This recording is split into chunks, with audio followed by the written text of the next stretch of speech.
So here's two citations Craig bad-mouthing some Christian philosopher for dropping names in lieu of an argument, a cardinal sin, which he goes on to justify by some quote. Now, Professor Ludemann is not a philosopher. He's a New Testament theologian. And his procedure here of merely dropping names of famous philosophers is sadly all too typical of theologians.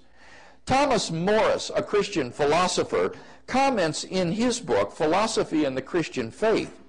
What is particularly interesting about the references theologians make to Kant or Hume is that most often we find the philosopher merely mentioned, but we rarely, if ever, see an account of precisely which arguments of his are supposed to have accomplished the alleged demolition.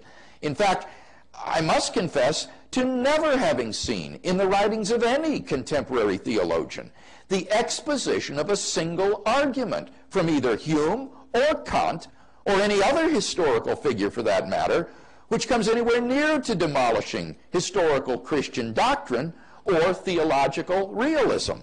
Wow, there you go. According to two citations Craig, dropping names without any argument is in the realm of a mere theologian, presumably implying that no serious philosopher would make such a sloppy and sophomoric argument.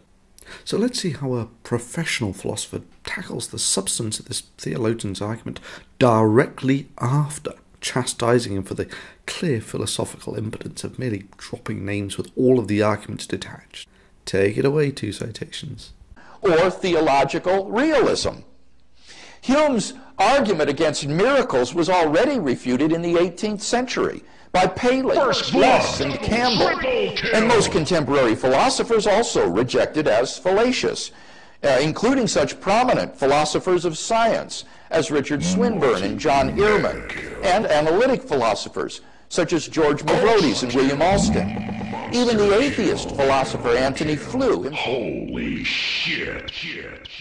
And his procedure here of merely dropping names of famous philosophers is sadly all too typical of theologians. Humiliation.